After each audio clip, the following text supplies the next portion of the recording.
Hey everybody, I'm Greg Sowell and welcome to another CIQ demo. Today I'm going to be showing you what actually comes back from a webhook that's called from GitHub, right? So you have the ability in your Git repository in GitHub that if you make a commit or I think a push action, or there's several options in there. If you actually make a commit, it will send a webhook, which essentially it calls your sender server and allows you to call a job template and perform an action. But what information is actually coming through there? So really quickly, just to show you how to set it all up in one of your job templates, what you would do is you would enter that job template, hit the edit menu, and then at the very bottom you have enable webhook. So this essentially turns that functionality on. Here for webhook service, you're going to choose GitHub or GitLab. They're both a little bit different on the format of the information being sent over, but as soon as you do save it, it will give you a URL that you can use for your webhook, as well as a key to authenticate in via that webhook. Well, how do you set that up on the GitHub side? Well, in your repository here, I just picked a random one. You go to the settings button right there, and then if you look over here on the left, you have a webhooks menu. So in here, I can click add webhook, and it allows me to fill that in, right? So the URL that it provided me, I can paste that in, as well as I think this is JSON, application JSON, I believe is what we set that to. And the key that it supplied us is what we put in there for the secret. So here, kind of the default of just the push event is fairly common to have in there. And you click add webhook and you're done. So as soon as you make an update to that repository, it's going to pop over. So here in this example, I have a playbook called, I think it's webhook test, and I have it set up in here. And in my webhook test, it's actually really basic. So first, what it's going to be doing is printing out the entirety of the payload, and that comes in by default as a variable named AWX webhook payload. And then after that, I'm going to be printing out just the files that were modified. So let me make an update to that repository, and it should fire off that job.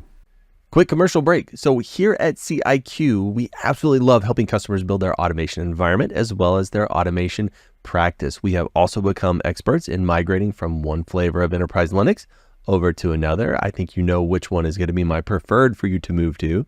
So if you need help with enterprise Linux or migrations or automation, please give us a holler. Plus, Jimmy's getting bored and he tends to get really annoying when that happens. So I genuinely need your help to keep him busy. So drop us an email. So I'm going to be making an update so that it'll show multiple playbooks being updated, or I guess multiple files in this case. So I've got a test file.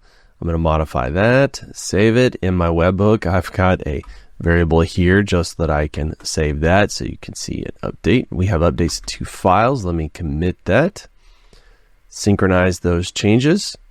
Now that they are synced, I should pop over to the job menu and I should see, there it is. So I've got it set to update on launch, and it's going to update the repository right there, and then it's going to fire off the webhook demo.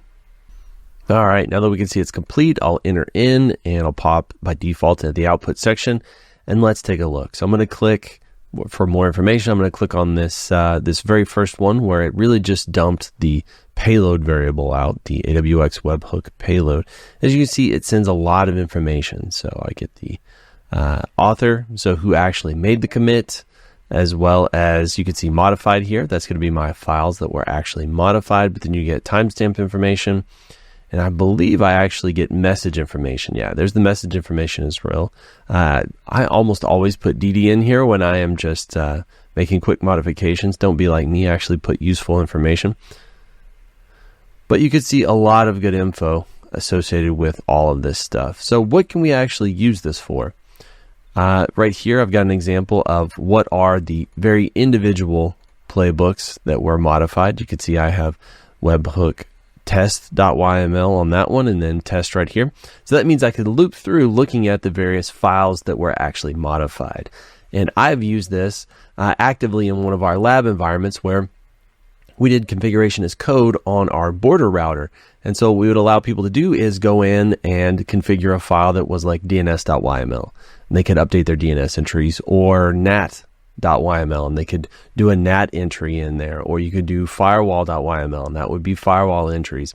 So it allowed people to go in there and update the individual file. So I need a new firewall entry for my server. I'd go in there, I would update that file. As soon as I commit it, it would go into the Git repository. Now in that repo, we had it set up so that somebody else, one of the admins, so myself or Jimmy, would have to go in and approve it. So we'd just take a quick look at the configuration, we would approve it, and then that would call the webhook, hit a sender, and it would automatically update that border router. So it would push those firewall changes or that NAT entry. Now you could do it one file at a time. So say, for example, I just updated a firewall entry, then it's only going to connect in. It's going to see, oh, the firewall.yml file was updated. Let's call the task file that actually has all the firewall update entries. But if I did a firewall and a NAT simultaneously, guess what? It's going to loop through. It's going to see both of those files, and it's going to make those updates. I've also done this for configuration as code demos. So I had a web server that would be pulled from a Git repository. You make an update to that, it would actually call into my vCenter. Well, it would call a sender. A sender would call into my vCenter. It would spin up a new VM and put web server on there, get everything tested, pull the new files. And as soon as that was up and working in the load balancer, it would sunset the old one. So there's a lot of opportunities for interesting uses here with webhooks. So I'm curious how you would use this in your environment. So please drop me a comment. I'm really always interested to see like new use cases folks are finding for these things. But if you have any questions or comments, you would do this different, you would tweak it, you would tune it, let me know. If you would like some help with your automation, please reach out to us. We're here and available for you. We also have some other interesting tools surrounding automation. So let us help you along your journey. Happy automating, happy web hooking, and we'll see you next time. Bye.